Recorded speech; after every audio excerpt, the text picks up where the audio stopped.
me try that again. Let's see.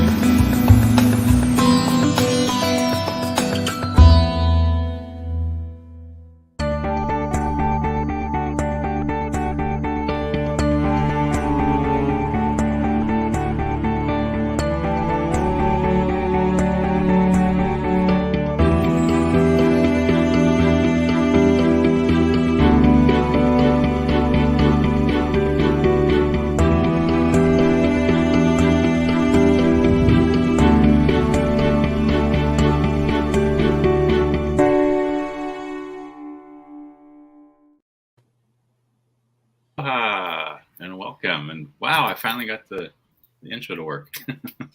That was nice.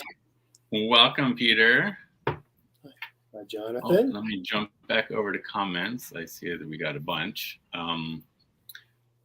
Peter J. Watts was the first one in. Hi, Peter. So I have a funny story about your name because it triggers warm fuzzies in my heart because Peter J. Watts is very similar to my grandfather's name, who was J. Peter Davidow.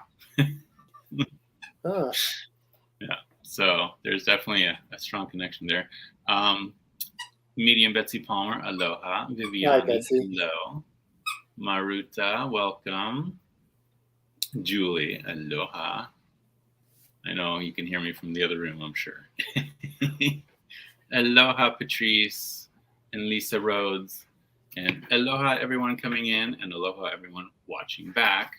For those of you who don't know, this is Peter J. Watts, husband of Julie Kusha Watts, and he has created this amazing tome, Animae Mundi, Dialogues with Earth, which is a precursor to an oracle and guidebook that's coming out soon. Yes? Soon? Or? Yeah, I think so. I'm on my... probably halfway through my second edit. Once I'm done with that, I'll upload the cards. Then I'll go through my third edit, and then we should be ready. I'm hoping within a couple months for sure. Sorry for that background noise. My puppy has a cone on his head and doesn't realize that scratching the cone does not take the itch away. Oh my God, he is so silly. Such a goof. Yeah. Aloha, Gerald. Hi, Gerald.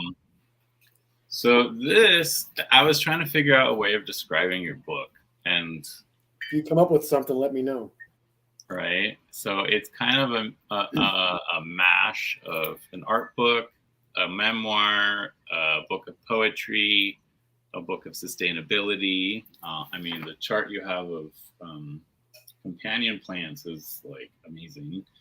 What else is it? I mean, a lesson on the sabbats. There's recipes in there. Recipes. It's basically a book of shadows is the best way of describing it, I think.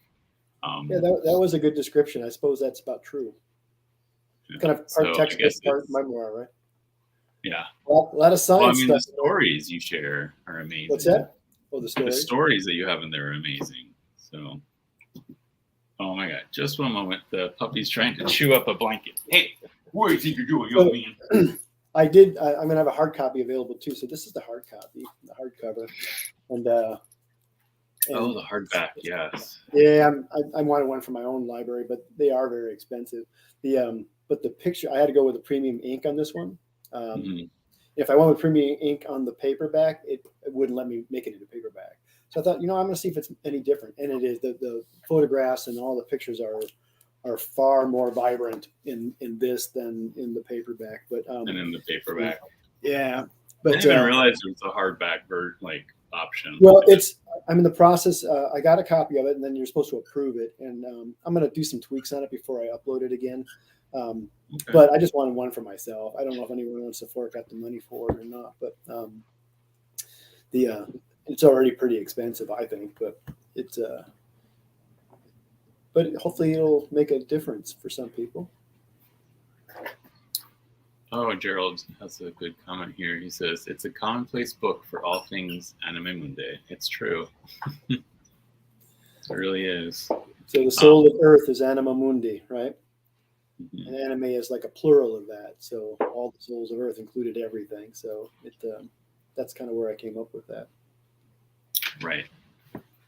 Would you consider yourself a shaman? I guess reluctantly, and I've done a lot of shamanic type work. Um,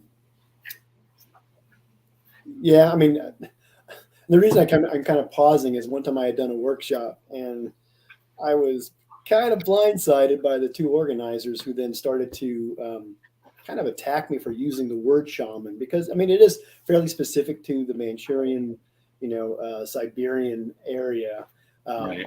but it's become a more, and I do get into that in the book to some extent, but it's a term, and I think sometimes we get a little bit caught up with linguistics and with semantics, but Mhm. it describes what a lot of different cultures do, right?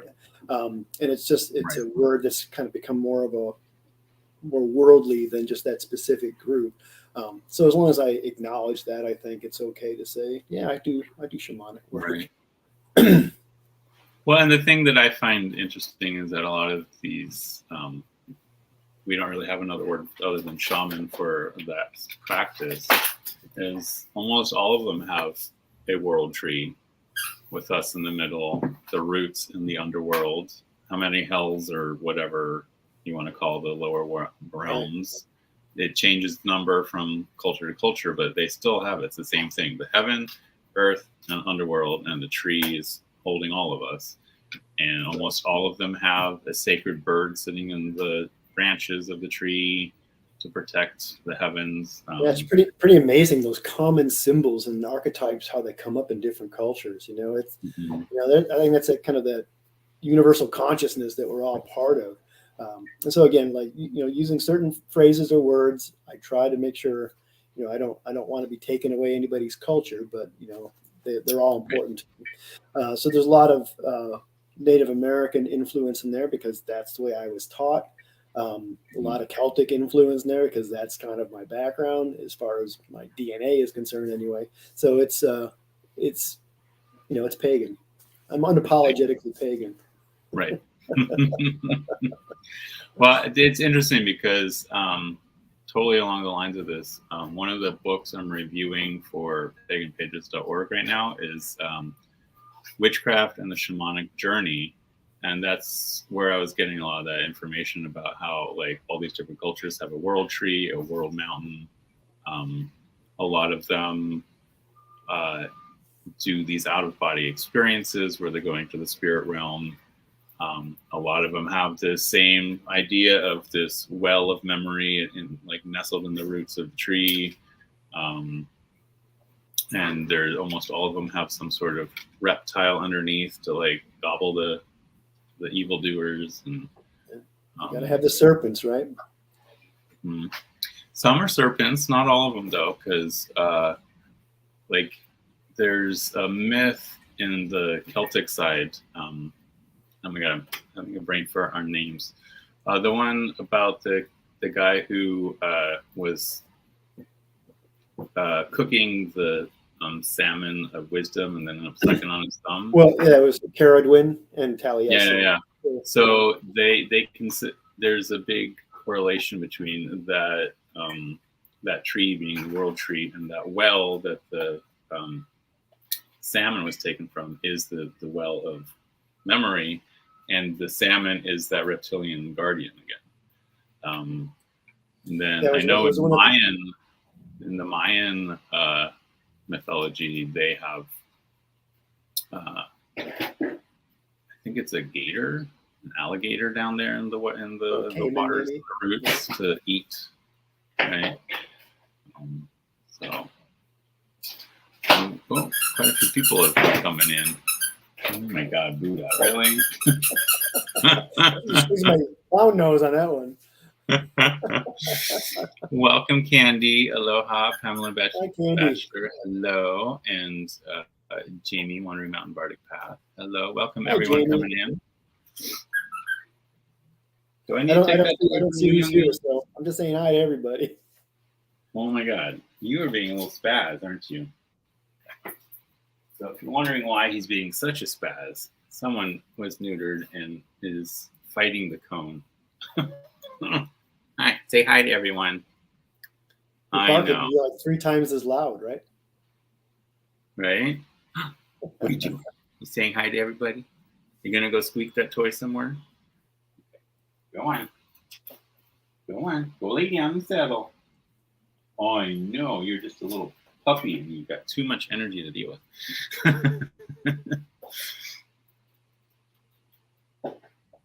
Oh, animals.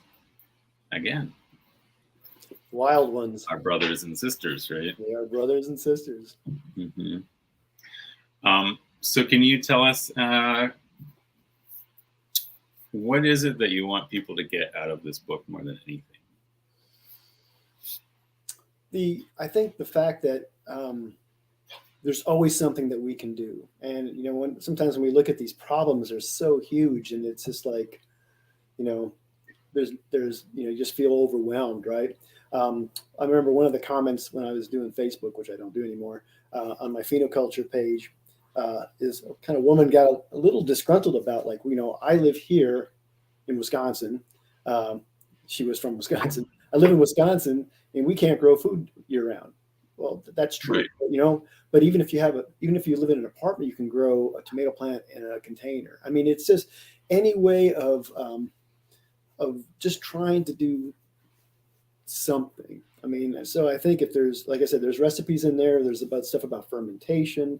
I get into the science of the probiotics and prebiotic stuff. There's right, a lot of I fermentation do the recipes. raised beds. I mean, we don't have a huge yard. I mean, we do live in a city, but we were very lucky when we found this place 32 years ago. So we're about a third of an acre. We're on the river, very narrow lot. So it's like 425 feet long, but about less than 40 feet wide. And I just fell in love with the yard. I fell in love with the yard because it's just, I could see a lot of stuff. So, we do have a bit more space than a lot of people have, but everybody can do something. But her big comment is, I can't grow enough food to go through the winter. That doesn't matter. I mean, grow something. Even if you get one meal out of your strawberries, you've done something, right? Right. And any way we can kind of cut back, especially in the corporate influence stuff. I mean, we're capitalists, and we've been trained to be consumers, and I would kind of hope that we can start pulling back from that. And it looks like, from the stuff I'm reading, especially like with millennials, they're different than us boomers in that they're not buying into that consumerism, capitalism treadmill thing. And I think that's really exciting to see. I think that we're going to hope we're kind of getting through that, and people starting to look at the being in the moment and just being outside and soaking it all in is better than spending money on a Ferrari, or whatever. So, but yeah, so I would hope, just connecting with Earth. I mean, that's the biggest thing. And you got to be outside really for that to happen. So if people can get outside more, just get that stillness within you, and I can't imagine what I look like in my yard. I'll just be standing there in the middle of the yard, just staring at a tree for a while because there's a scarlet tanager up there, and I've been watching them for 10 minutes. Or I'm squatting over looking at a rotten log, and it's just here's this old man going crazy again. But it's just, those are all the things that they just ground me. They just pull me back in. Right.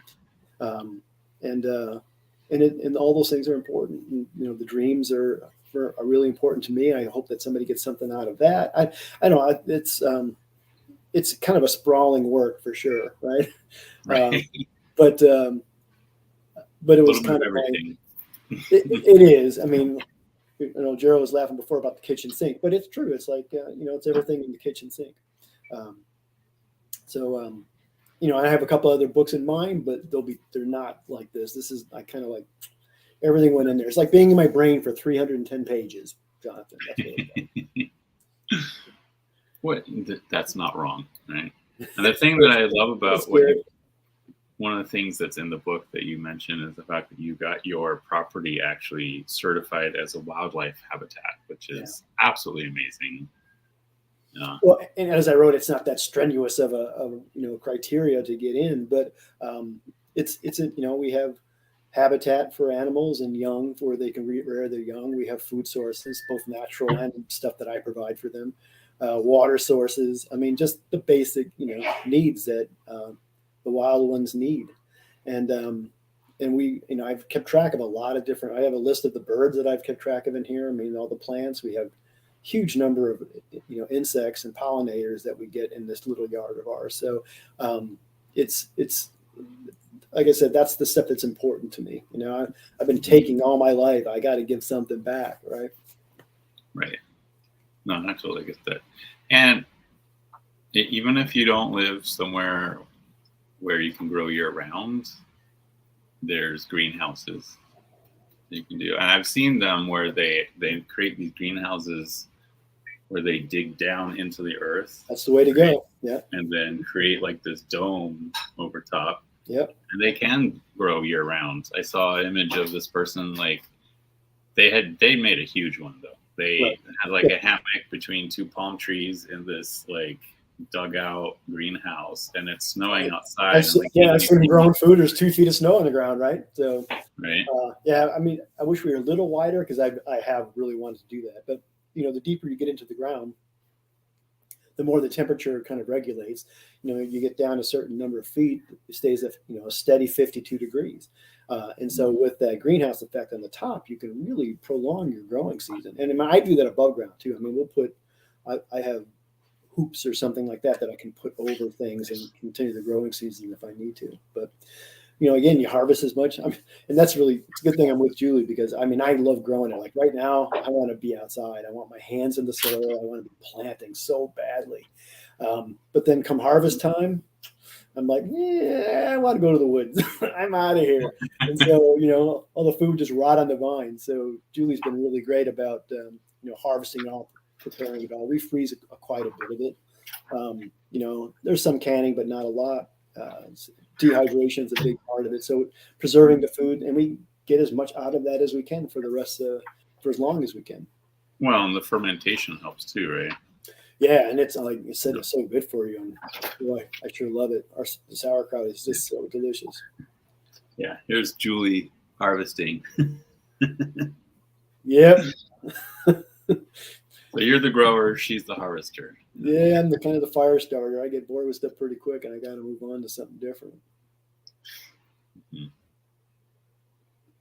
So for people who are thinking about starting themselves, and they do have yard space, not necessarily an apartment, but like they have a yard to play with, how would you suggest they start their own gardens and thinking about like how to plant and what to plant together? Well, the first thing you want to look at, and I have a chart in there for our particular zone or hardiness zone. So the first thing you want to look at is your hardiness zone.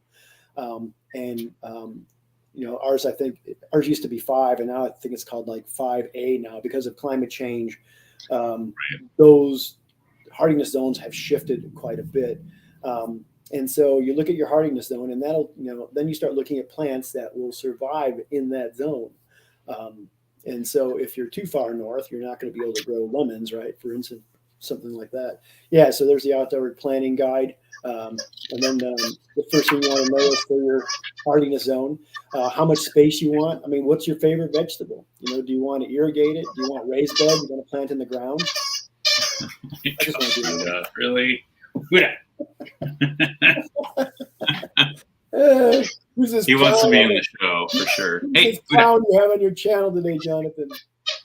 I know. I've got a hidden clown somewhere around. There you go. So I mean, it's cheapest just to go right inside the ground. You probably want to amend a little things. Do you want to start your plants inside? If you could buy a few, start with some tomatoes. I mean, there's some plants that are pretty easy to grow. And then what's your favorite vegetable? I mean, what do you want to get?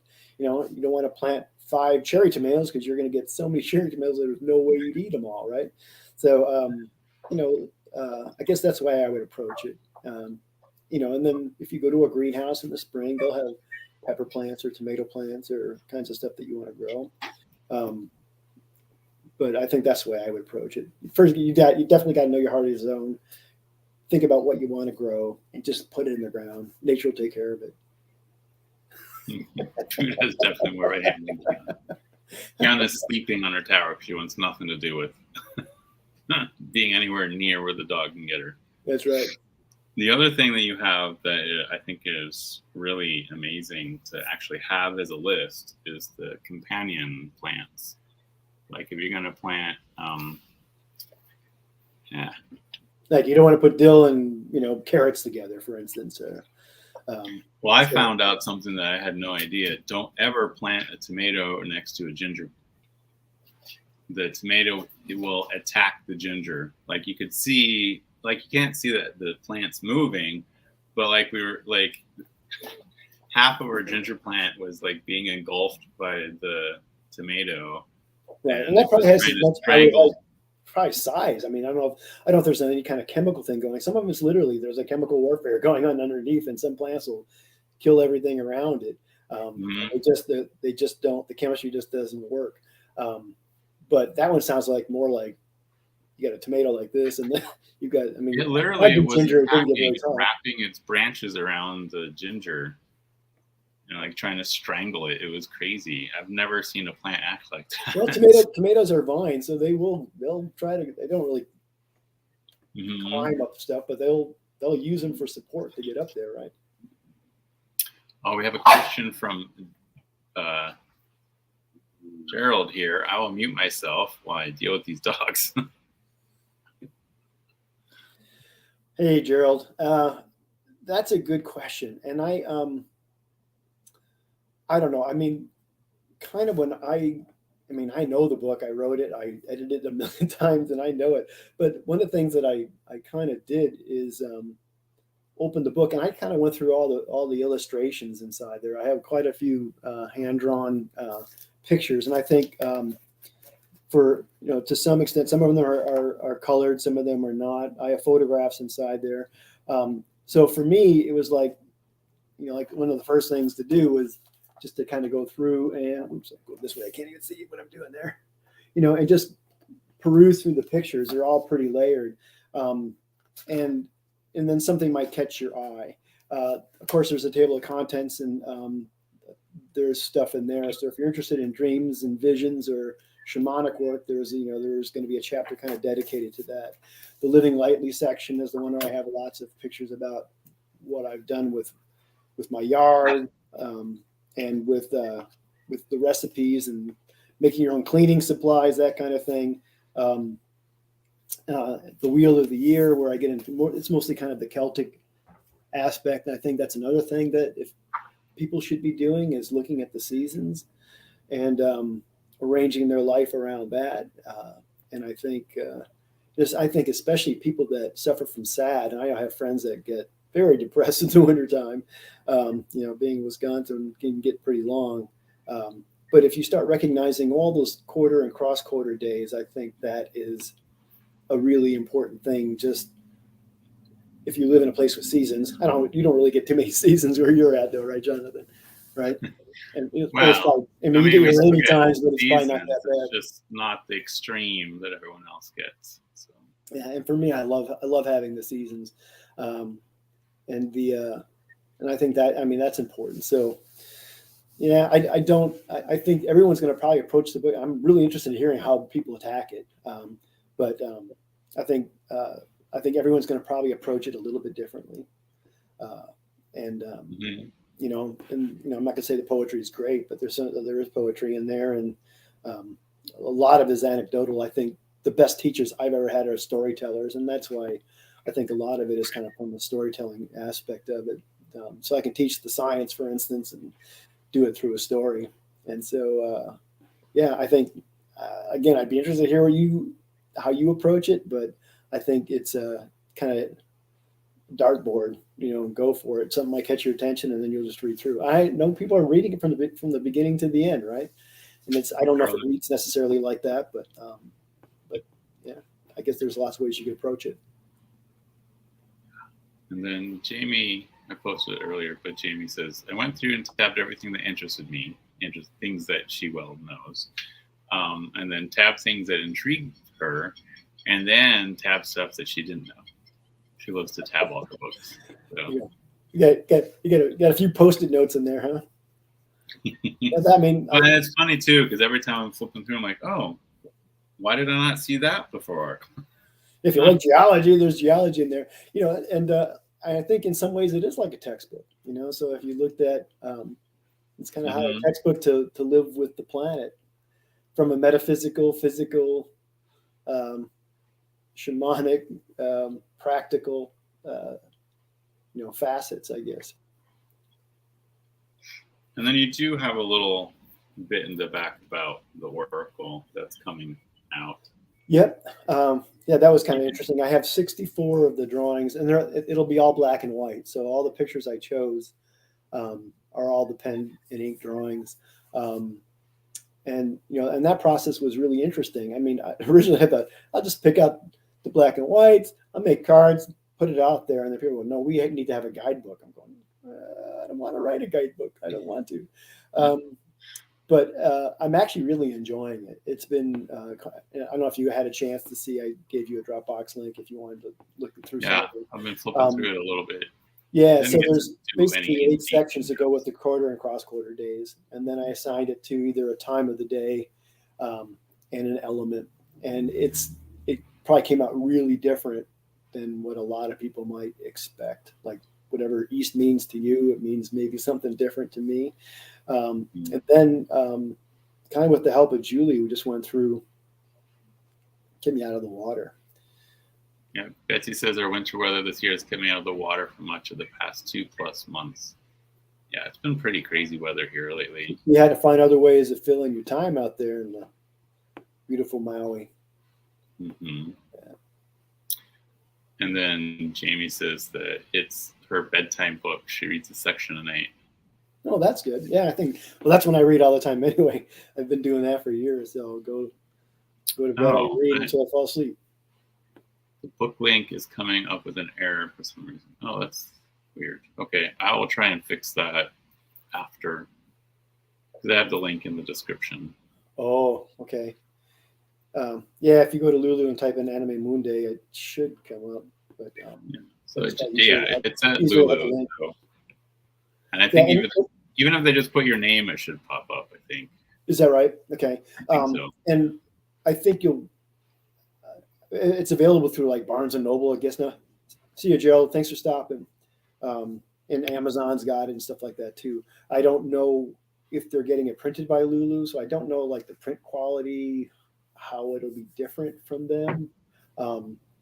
So I haven't ordered anything from Amazon or Barnes and Noble. All right, Amazon does do its own printing now, doesn't it? Yeah, that's what I'm thinking. Yeah, so I think it's an advantage for anybody that lives overseas, but I don't know.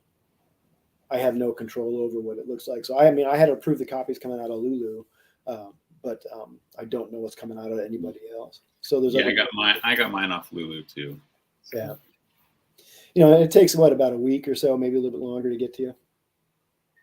It took me over a month. Yeah. Oh, really? A month? Yeah, that's because I think it comes out of Utah, so probably getting over to Hawaii probably did take some time. I noticed that if they do the cheap shipping, that's usually takes way longer to get to me because it's ground, right? And we're on an island, so if it's ground, that means it goes to like San Francisco and then gets put on a boat and then takes a month to get out here. Somebody swims it out there with it. I know, right?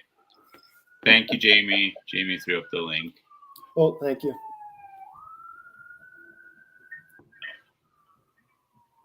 So that should work. That link should work. And I will cut and paste that back into it. Oh, and Jamie said she got hers in 4 days. Yeah, well, it was about a little less, probably a week or a little bit less to Wisconsin. And I think, like I said, I think it's coming from Utah. So, and maybe it also depends if more orders come in at one time. Maybe that speed things up for them too, because it's on demand. That's weird. Maruta says when she searched Lulu, right. I did put that in there because there are some pictures of there's some basic the drawings in my pen drawings, and I chose to do that. They didn't make me do that, but I thought it's for adult content. I don't need a middle schooler going through that book necessarily. So that's why that you just have to verify that you're an adult. But there are, I don't know if we can find pictures. It's not horrible, but there are definitely. There are no photographs of anything nude. It's just the pictures, the art.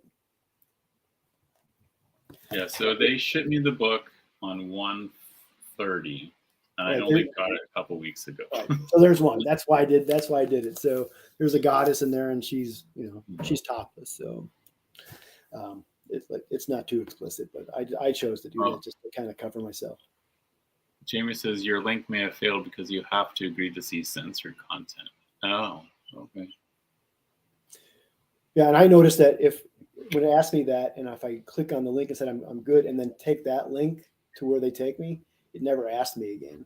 So I don't know if that's because of cookies or if that's something else too. So, but there's nothing too horrible in it. But as long as you're an adult, you can probably handle it. I mean, it's a drawing too. Yeah, they're all drawings. There's no photographs of anything in there. And the photographs you have are mainly of your garden. Mostly the garden. A couple of my grandkids in there. Yep. Yeah. And then you guys also keep bees. Is that true? Yeah, I do. I keep bees, and we have hens. On the property too. They were doing pretty well there, and then I was watching them, and I've been watching the numbers go down. So I don't think they're going to make it again this year. And I think the hardest thing we're having is with this fluctuation of temperatures. It gets super warm out, and if that condensation collects too much on the inside and all of a sudden gets cold, that they can't take care of that. So they're masters at heating and air conditioning, but they can't keep up with some of the fluctuations that we've been seeing now. Right. So and I do insulate them, but sometimes you can over insulate them. So it's been a little rough for the last few years keeping them alive. So I'll be ordering some new ones. I usually do Italians. I'm gonna do an Italian hybrid this year, and hopefully that will help with the colder, wetter temperatures. Yeah, we actually ordered some chicks. We're waiting for them to be hatched, so we have our own chickens here. So. Yeah, they're a blast. They're fun. Other than the hawks, we lost 3 of them last year to raccoon that got into the coop, and then it's the hawks that have been killing most of my chickens. Mm-hmm. But it's a cycle of life. I invite everything in the yard. We get deer in the yard. I get turkeys. We get bald eagles. We get red-tailed hawks. We've had osprey. Cooper's hawks are the main things that are getting the birds. But that's amazing. It's all there. I don't want them to take them, but it is what it is. Part of nature, right? You're gonna be a wildlife habitat. You're gonna have wildlife. Right. Be careful what you ask for. The only thing we have to worry about here is owls. There's a native Hawaiian owl. Which the chickens are going to be roosting by then anyway. They're not going to be. They're not. I've seen it during the day. I've seen them hunting during the day before. Were the hunter in the day too? I saw one once. It was like I guess late afternoon. I was gonna say mid, but I think it's late afternoon that I saw it, and it was circling, obviously looking for something. And that was upcountry when I was visiting a friend. It's funny because when I was a little boy in Costa Rica, they sell these like little dyed chicks for pets in Costa Rica, like in the little marketplaces. And so I convinced my mom to get me one of the little dyed chicks. I think it was blue, and turned into a rooster, which our neighbors did not appreciate. Yeah. Yeah, we got 3 chicks last year, and one of them turned out to be a rooster, and I had to get him out to one of my friends who have a farm. So it doesn't go very well in the city. No. Well, and then you have Hawaii where there's wild chickens everywhere. Like you come out of the Safeway grocery and there's a hen with her chicks right there next to your car. You're like, what? Wild they're originally Indonesian tropical birds. They've been slowly domesticated over time, but originally they are tropical birds, right? So they're probably loving Hawaii. Actually, most of the wildlife you see in Hawaii are not native. Yeah, I would bet. Like the deer that's here are axis deer from India. Well, how does it? They have somebody have like a farm or something, and they brought them in. Because it's not. A lot of it was like 1800s. People brought them in for hunting. They also brought in, want to say English boar. I can't remember. I think it was English boar, Oh, black God. boar, basically. Yeah. And So they run wild here too. Yeah, between them and the rats, I mean, no bird's going to survive on the ground, right? Oh, Betsy has a little insight. She says the chickens are descendants of Cuban fighting birds. The ones that are in Hawaii? The wild ones, yeah. Oh. They were brought over for food as well. But yeah, you would think. There'll be times you're driving here and you'll see like someone has a yard and they have all these like weird little like teepee kind of things like set away from each other, and you realize they're all fighting cocks that are like tied to the little teepee, and yeah, pretty crazy. Yeah, wow, that's got to stop.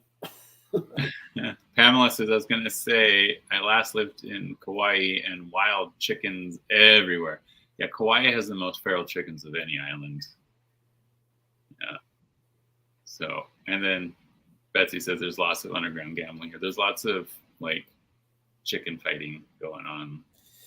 I've never heard of it myself, but I've seen that like people who breed them. So it obviously it's happening because it's like, pretty rampant. Humans. One of the first things I say is I don't like people very much. There's another reason for me to dislike them. There's not many humans I appreciate. Yeah, they're few and far between. Especially living in places where you get to deal with tourists on a regular basis. Because even before I lived here, I lived in a place in California that was like a big tourist attraction, and it was always the tourists that made everything bad. Yeah. You ever worked in restaurant, retail, or I was bartending for a long time too. It was like you see people at their worst. Yeah, I worked at a toy store my winter breaks in college. That was brutal. Yeah, because the moms were screaming at you for not having the toy they were looking for. The manager was screaming at you if you weren't wrapping a present per minute. And then the assistant manager was always screaming at me because I was using too much paper and tape. I'm like, I'm barely using anything. What are you talking about? So yes, I totally get that. Yeah. So one of the things that I wanted to do, because it's almost 40 minutes in here. While we were chatting earlier, I created a quick 4-card spread. And it's Good Stewardship of Earth spread that I just created. I just have it handwritten here. So I will make sure to create a visual for us. But if you guys want to draw cards with us, you said you grabbed the deck, yeah? Me? Peter? Yeah. No, I can. Yeah. Okay. I just thought it might be kind of fun to turn this idea of sustainability and working with the earth into a spread so we know how we ourselves could work with the earth a little better. So it's the Good Stewardship of Earth spread. And just one moment, I will have to go let the little puppy in because he's scratching at the door now. Be right back. Huda. I guess I will use the wildwood. Don't be a dork, little dork. I'll use the wildwood. He doesn't understand that he's got this cone on his head, so when he's charging, he will literally just charge right into you and slam the cone into your leg. Yes, oh, won't you? Oh. You cute little stinker. Yes, you cute little stinker. Oh, God. Okay. Go on. I don't have Julie sitting right here, so I guess I'll use somebody else. Oh, Pamela says it was not Kauai, it was Ka'awa, Oahu. So, okay, so the Good Stewardship of Earth spread. I am pulling out my Tarot of Oneness because it seems kind of appropriate. So it's a 4-card spread. What does a Gaia need from me right now? Is question 1. I'll go through them again as we're pulling. How can I walk more softly on Mother Earth? Is the second position. How can I implement a more sustainable lifestyle is the third question. And our final question is, what habit needs to be released for myself and the flora and fauna around me? You know that those would actually work really well with the oracle that I'm making too. Those same Yeah. questions. Yeah, they would work. Yeah, it was a double thingy here. I wanted to create a spread for us today, but I also wanted to create a spread that I could give you. I included 2 of your spreads in the book already.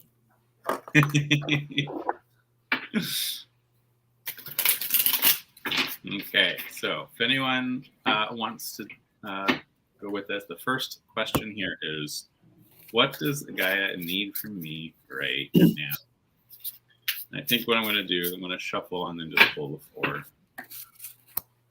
Sometimes I do that where I pull all 4 at once. Sometimes I shuffle between pulls. All face down. So first question, what does Gaia need from me right now?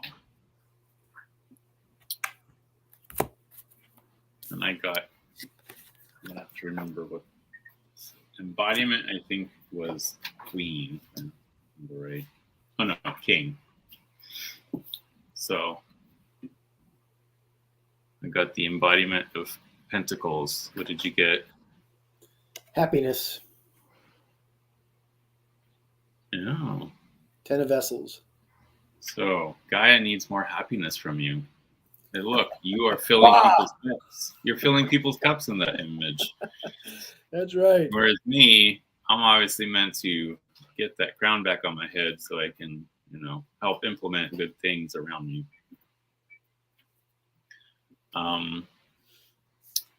Pamela Batchelor is using the Wildwood and pulled the Ace of Vessels, the Waters of Life. That's funny that you pulled the same deck that Peter's using. There's the one that's sitting here. Yeah. The second question, how can I walk more softly on Mother Earth?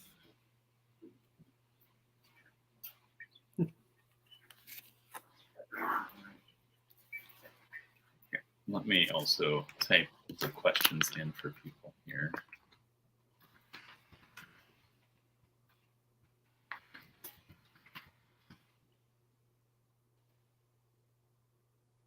Aloha, Sheila. Welcome. We are doing some spreads about working with Mother Earth.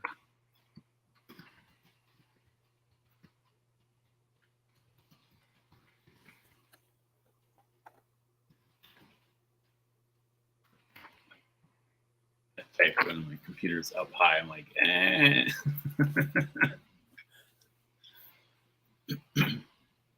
So I got the 4 of Swords. Obviously, I need to do more meditating and just be willing to see the signs that Mother Earth is giving. Those fallen feathers. Oh my God, I get feathers like flying at me all the time, even though when there's like no birds around me at all.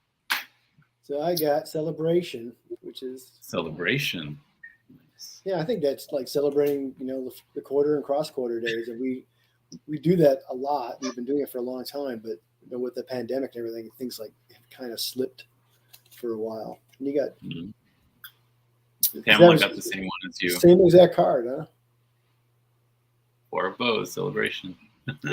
There's a lot of information about the quarter days and cross quarter days in the book. Well, it's interesting. All 3 of us were doing this. All got 4s. Right? I got the 4 of Swords. You got the 4 of Bows. That's true. Yeah. So it's about balance, the 4 directions, right? And the puff's back. Aloha, Liminal. Welcome. Okay, so the third question. This is a cool card. Lifestyle.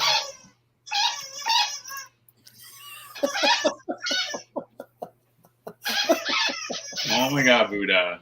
Hey, Buddha. That's enough, Buddha. Find another toy to play with. That's his favorite toy, though, of course. Oh, interesting.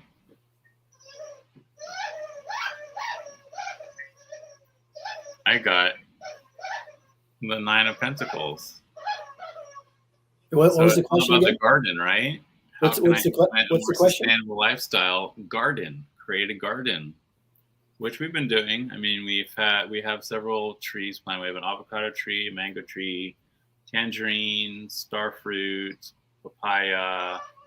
We've got a Nice. huge rosemary bush that's just going off. We planted some beets. What else?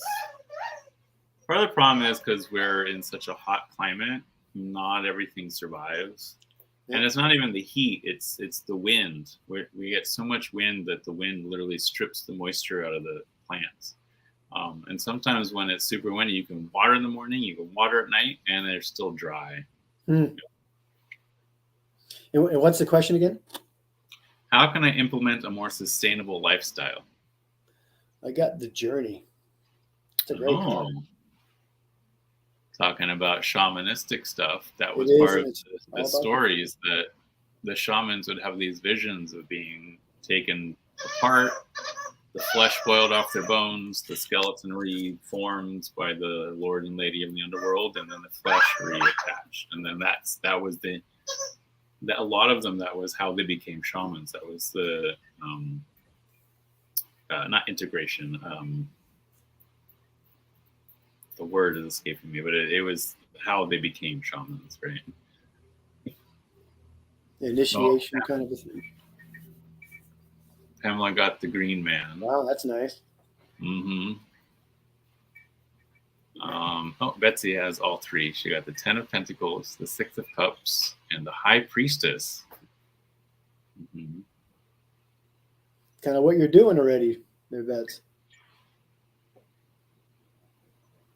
So how does the High Priestess translate into implementing a more sustainable lifestyle?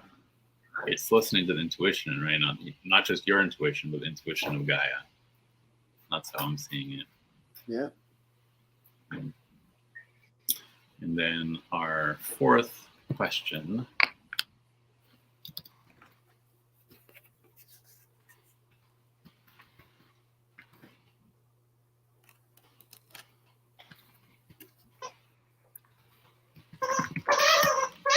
Oh my God.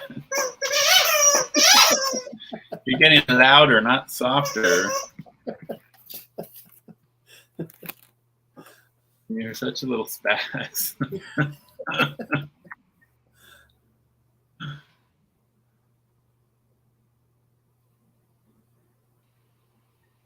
There. So the fourth one is, what habit needs to be released for myself and the flora and fauna around me? Hey, Uda. What are you doing, young man?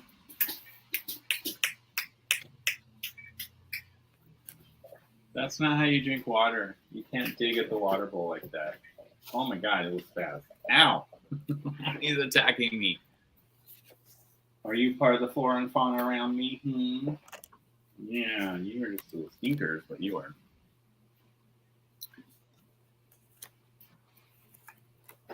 Okay. So my fourth card is the 10 of Wands. And the habit I need to release is feeling like I need to carry all the weight. Drop that boulder. I don't need to be dragging that boulder up the hill, right? I need to focus on just the things that I can control, just the things that I can actually implement, instead of feeling like I have the weight of the whole world dragging me down. That's how I'm reading it. It's like, think globally, act locally, right? There you go. I got mourning, and I guess that makes sense. I don't think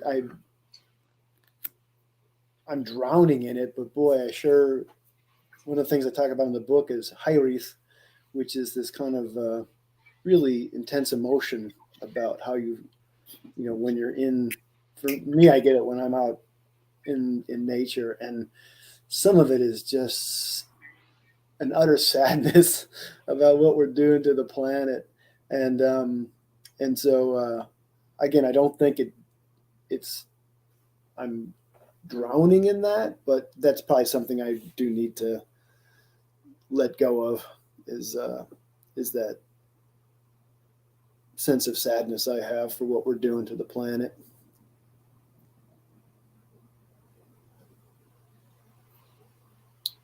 Yeah, I mean, it's hard not to feel sad when you look at the state of the world around us, right? And I guess grieve what could have just don't let that overwhelm you, right? Don't let it consume right. you. And it's okay to grieve. It's just don't let that grief, like you said, overwhelm you or weigh you down. I'm the same way. That's why I have the 10 of Wands popping up, because I feel like the weight of everything is just like crushing. But it's like it's not my weight to carry. It's our weight to carry, right? It's not just one person. Everybody can do just one little thing. That's all it takes. It adds up. It adds up. And if one person's trying to do it all, nothing's going to get done. Well, Betsy got 2 of Swords. Culling. That feeling stuck and not knowing what action to take. I could see that being a habit that a lot of us hold on to. And then Pamela Batchelor got the 10 of Arrows, Instruction. So 10 of Arrows, that's the same as 10 of Swords, yeah.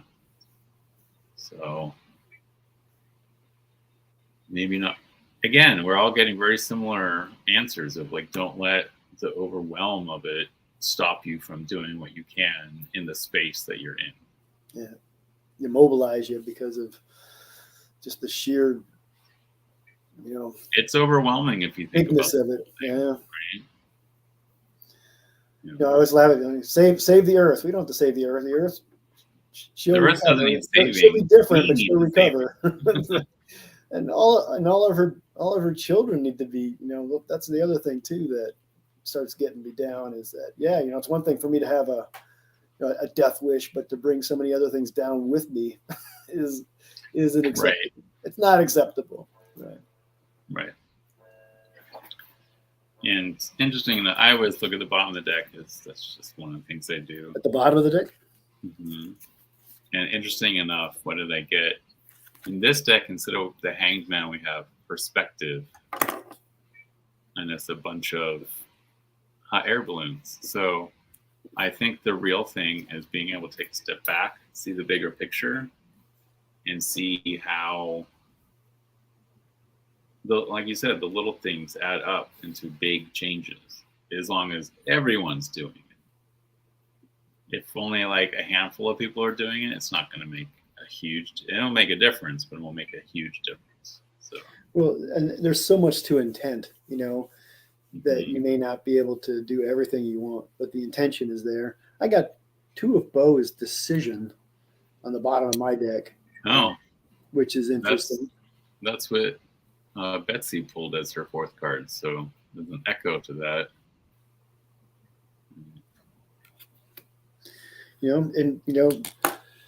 Buy locally if you can. And the thing is, even like buying organic food, it's more expensive, but the more we buy based on a capitalistic system, the more demand, the more people who will try doing it. And that'll institute change too. Every decision we make, ripples. I mean, we've already made a huge implementation towards the organic. I've seen it even in like mainstream grocery stores. Yeah. It drives me nuts. I got to get organic apples wrapped in plastic. I think you're kind of missing the point. Missing the point in some ways, but at least I'm getting the organic, right? I mean, that's right. That's what's good for me. And raising chickens, there's nothing cheaper. I mean, I'm sure you heard about the egg prices. Everybody's kind of complaining about those. A dozen eggs cost $8, and it used to cost like $3. That's pretty huge, right? But you're not going to save money raising chickens. But I know how they've been raised. I know what they're eating. They're right in my backyard. It's really a wonderful gift. And the flavor of homegrown eggs is so different than store-bought eggs. The yolks are golden instead of like a pale yellow. Yeah. And the flavor, I don't know, there's so much more flavor to those natural eggs versus happy chicken, happy food, right? Right. Nancy has a good point. Who pushed ideas of recycling? Big energy companies who wanted us to believe we make the difference when they create 70% of the problem. Right. I mean, we're seeing that now, right, with people that are like really rebelling against the offshore wind. And, there's no one perfect solution. But, like save the whales. And it is probably causing some issues. But who's pushing that? Big oil's funding that. Big oil's funding those protests. And so it's just to get us to be distracted. And we have to get there, and sometimes it takes steps. Do I think we have the technology and the ability to do it right now, overnight, practically? Yeah, if there was political will, we could do it. But unfortunately, there's other sinister things that in the work that are going to be working behind the scenes to undermine it. So it's like tail wagging the dog, right? Where they're going to keep us distracted from the real issues. I mean, look at politics, holy, right? We're all worried about these issues that really don't affect me. But they're going to push it. The culture wars is making them money. It's getting them airtime. It's like, it's just distraction. So that's something we just got to make sure, just stay focused, keep your eye on the prize. Bread and circuses, right? Bread and circuses. And it's interesting because there's a big chain that's here that's like touted. I'm not going to say its name because touts itself as all natural, and like it's known for organic and all this stuff. And I remember it was before the pandemic even. I had just gotten food from their deli. I sat down, I'm sitting there eating, and I see this mom take her kids up to like the refuse area where she like very carefully teaches them how to like, okay, the paper goes in this bin, the compost goes in this bin, and all these different bins, and then here finally is the trash. So let's put as little as we can in the trash, and everything else can be like recycled or composted, whatever. About 5 minutes after they left, I saw the janitor come up, dump it all in one giant trash can, and he just dumps each individual one right into there. Like, it's like we spend all this time. And they'll tell you, we're co-mingling it. We'll separate it later. It's like it was already separated. Why would you do that? One section in the book on page 172, I talk about those decisions that we make, right? About where we buy our stuff. And, a Better World Shopper is something that you can actually look up, and they're really great. So they're a website that you can go to that helps you buy greener things, but they look at a few things: the environment, human rights, animal protection, community involvement, social justice. And they have a list of like the 20 best companies, like in order from best to worst, right, to less best. Oh yeah, I remember that chart. So like New Belgium is number one on their list, and so that's amazing. And they also have their worst companies from worst to less worst, and ExxonMobil's number one. So those are things, if you pay attention to where you buy your things, that also can help you make decisions if you really need it, right? Kraft Heinz is number 2, Walmart's number 3, Chevron Texaco number 4. Yeah. So I do have that in there. And again, it's a little bit of research sometimes, a lot of label reading, but it does it goes a long way. And if enough people start not buying from a certain company, they change, and you can call it cancel culture if you want, but you know what? That's the only thing, the only voice that we have sometimes is where we spend our money, right? My pocketbook is the only thing that's going to make any difference to you because you're not doing it on your own. And I call it capitalism without a conscience. As long as we have capitalism without a conscience, they're not going to do it on their own. They're not going to police themselves. They're not going to do the right thing. They're going to take the easy way out, make the most money as they can, and the hell with the rest of the world. So watch when they control the government. Right. So I mean, one of the cards I have in my oracle is called Destiny, and it's not something that it's preordained. Every choice you make gets you closer to your destiny, and that's something that you choose. It's not something that's preordained for you. And the same thing is true with environmentalism. You choose where you get your stuff, and sometimes you have to. I mean, nobody's perfect. Every time I throw something in the garbage can, I apologize. It's like, does it really mean anything? No, but I'm sorry. This is where it's got to go because we don't have, this. I had to buy this because this is what we got available, and I live in a small town. We don't have a large array of stuff. Well, we're on Maui. We're in an island in the middle of the ocean. They just bundle our refuse, put it on a barge, and send it somewhere. Dump it on some pristine island someplace else, right? Right, usually China. Right. Well, Nancy makes a good point. Green credit cards probably make more sense than where you place a plastic bottle, which probably doesn't get recycled at all. Meaning green credit card companies, or what do you mean green credit cards? Do you know what that is? I don't know. I'm not sure. Can you explain green credit cards, Nancy? Yeah, that's Luminal Lark says, so true, Nancy. Once you start digging, you discover who actually instigated and promoted many practices and movements. It's quite shocking. Yeah, It's all theater, right? It's all theater. Right. And that's why as much food as you can grow on your own, where it came from. You know where you bought the seeds. You can always save your own seeds. Whatever it is, you can bypass some of it. Even if it's just a couple of things, it's making a difference. And I think it's the intent is huge. So Nancy says credit card companies that support green causes. Yeah. Makes sense. So, right? It's all about voting with our dollars, as they say.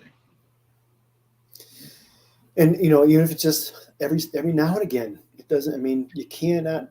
I mean, I get you can't do this all the time. We even have waste here, and I'm pretty good with it. I mean, I try not to waste water. I try not to do all these things, but it happens. And we live in an affluent country, and that it's the choices aren't always there. And I'm pretty frugal anyway. I don't buy just stuff. It just drives me crazy. The more stuff I have, the more stuff I have to take care of. And as they say, abundance is a burden sometimes, right? So the more stuff you have, just more stuff you got to take care of. I don't need that little toy in my Happy Meal. Thanks very much. You can keep it. The predominance of plastic seems to be spreading all over the world. I remember when I was a kid and we went to Costa Rica. My mom got property down in Costa Rica. We had a house built and everything. But to go to the store, literally, it was like you hike for 2 miles into town with your empty backpack. You go shopping at the general store, or if you buy your salt for the household, it's just they get a big thing of salt and they just put it in like a little brown paper that they fold just right. And when you're done getting the salt out of there, you use that brown paper to start your cooking fire, and there was almost no waste. Yep. And then everything switched. Everything was in plastic. And then you just started seeing plastic bags and plastic crap everywhere. And I was like, well, this didn't exist when we first came down. But because the plastic got pushed on to the natives as more healthy or more sanitary or whatever it is, then now if you want to buy salt, you got to buy it in a little plastic bag instead of the brown paper that was used to start your fire. Yeah, and then I guess all you can do is get as many uses out of that little plastic bag as you possibly can before it ends up going in the garbage can, because they're not recycling it.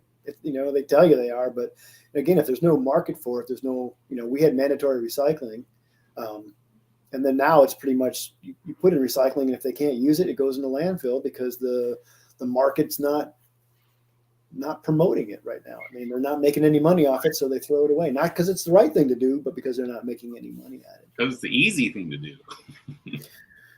Well, it's not too easy getting petroleum. I mean, you think about, my vehicle, I still remember that when I first got it. It's basically an SUV, but it's 22 years old. And when I first got it, someone goes, "That's not a green vehicle." I said, "No, it's more like, I think it's called pewter." He goes, "You know what I mean? But you know what? If I could get a new car, I would.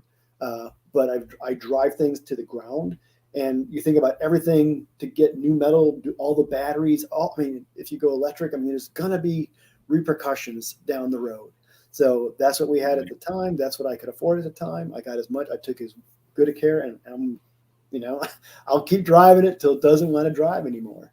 And then hopefully a lot of it will get recycled.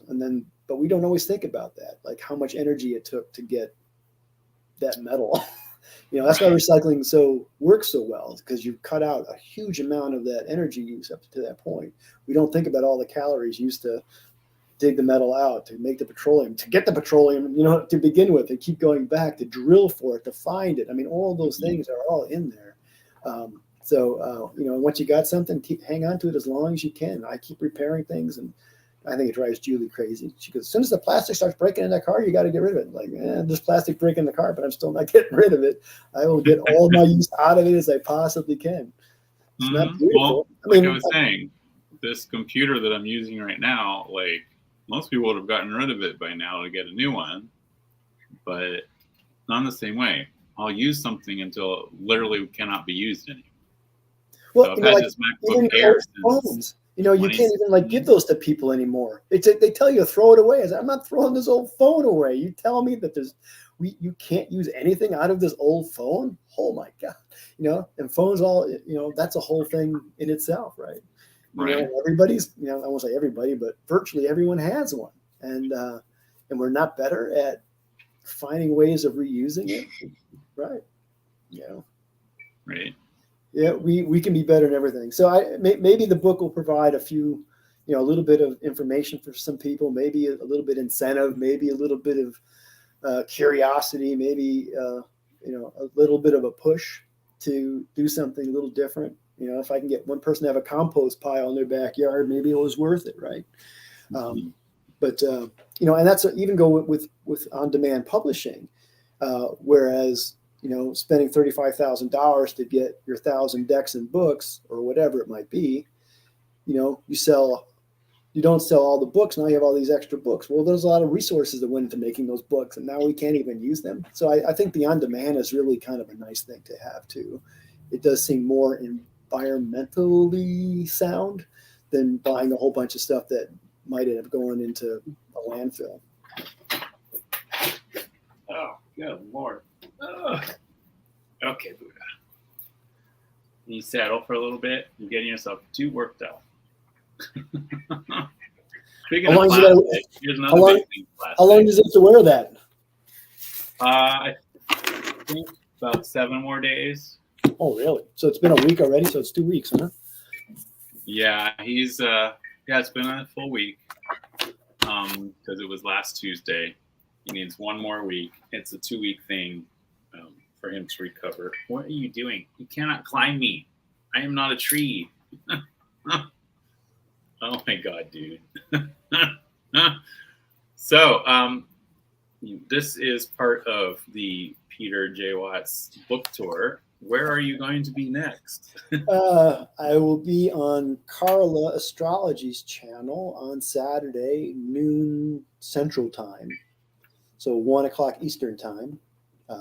Got Carla Astrology. That's my next stop. I think she wanted to talk more about like shamanism and things like that. So it should be all kind. See, I can talk about different things in every single one. I don't even, but I can't. I don't have a coined, canned spiel that I can give. But that's okay. Well, that's good that you don't have a spiel, because then you actually get authenticity, and as you said, each person's bringing out different things out of you. Yeah, like this banner behind me. This is as polished as I get. Well, just like the book is multifaceted, you are multifaceted. So we get to see all the different aspects of you. That's a polite way of putting it, right? Eccentric, crazy. Oh, we love eccentric people here. What are you talking about? I'm so eccentric, it's ridiculous. Well, it was good. I don't see any comments, so I don't know if anybody has anything for me, but been on my soapbox long enough, probably. Yeah, if anyone has any last-minute questions, now's the time to throw them up. I think we've covered quite a bit today. Liminal Lark says, "What a cutie!" It's my stinky dog. Hey, Buddha, stop trying to eat your bed. Does he like his belly rubbed? He does. Yeah. Buddha, he should. He's a little spaz though, because he's only like 8 months old, so he's like all over the place. And Betsy wants to remind us, you're not crazy, you're gifted. Again, a nice way to spin it. I'll go with it. And for myself, I will not be here next week. next week is my son's spring break. So we're hopping islands. Speaking of Ooh, Kauai, we're jumping nice. over to Kauai. Yeah, for 3 days, I want to say. It's just a short trip. Yeah. Someday Julie and I will get out that way. Yeah, you guys should come to Maui. Betsy and I would love it. We will be your tour guides, personal tour guides. Just Take you to the labyrinth that you can walk. That's on the like you'll be surrounded by ocean while walking the labyrinth. Yeah, and even those things, like even taking airplanes, it's I think about all the energy, and it's hard for me sometimes. But that's probably why I got that card. It's like stop overthinking it. Sometimes you enjoy it. That's the world we live in. I don't do it all the time, right? So I don't want to be a hypocrite, but I don't think I am. Right. Well, if you don't do the airplane, then you get up on a boat, and that's even worse, I think, in some ways, considering how they dump their refuge just in the open ocean. And yep. So in some ways, it might be better just to do the plane. And neither one's really that great, but exactly. But I mean, if I want to see it, that's the only way I'm going to do it, right? Mm-hmm. That's the 2 ways you can do it, unless you get a sailboat and then sail out here yourself. Ooh, I don't know. hang on to an orca on my way out. That'd be good, right? Or get a canoe and. The Polynesians did it. How did they get there, right? On boat. They're the ones who invented navigation and seamanship. So, Thank you so much, Peter. This has been a blast. We are way over an hour, so I'm going to let you go. 12 minutes over. Yeah. So thank you, everyone, for being here. Yes, thanks for coming. I will not be here next week, so I'll see you in 2 weeks. And Peter, we will see you on Saturday over at Carl Astrology. Well, I appreciate that. I guess you have to have you need a vacation after talking to me. That's what you're telling me right now. No, the vacation was already planned before we planned this. So all right. It's just a good bonus. Well, I appreciate it, John. And it's a good way of showing about all the islands, right? Because last spring break we went to the Big Island. That's where he lives. He should know about it, right? He'll fall in love with something. Well, it's funny too how often I've talked about to people, oh yeah, I live in Hawaii. They're like, isn't that an island? I'm like, it's a chain of islands. They're like, oh, I thought it was one island. I'm like, it's a hot spot. There's an island named Hawaii, and then there's several after that. And in fact, it's way bigger than we think, because past the last island, there's atolls and other sunken islands. So yeah. And there's a new island forming underwater in front of the Big Island, known as Hawaii. Right. Oh, I miss teaching geology. That was fun. So much fun. Oh, thank you. You make such a great team, Jonathan Peter. I hope you get together again like this. He's one of my favoriteest people. Oh, yes. Betsy says there's over 100 islands in the Hawaiian archipelago. The plate moves and they burn up another one moves, another one grows, another one moves, grows. Exactly. Thank you for reminding me of the name, Betsy. So the new one is Lohi. Lohi? Yeah. Okay. It was just breaching, I think, last time I remember seeing, just starting to kind of show itself. Is that right? Yeah, but it will be probably 1,000 years till people can actually live on it. Oh, absolutely. But has it actually breached the surface yet? Seems like no, it's still underwater. Okay. No. Okay. But it's also setting off the Big Island. So now, well, I don't think both volcanoes go anymore, but we had 2 volcanoes going at the same time. And for those of us over here, then we got to deal with the VOG, which a lot of people don't understand about VOG. Yeah, volcanic fog is volcanic fog. So sulfuric acid mixed with water droplets. Not good. Yeah. Oh, it's nasty. It's horrible. Yeah. But it makes this amazing place that I live, so I can't complain too much. You're lucky. Thank you, Peter. Thank you, everyone. Aloha and a huio.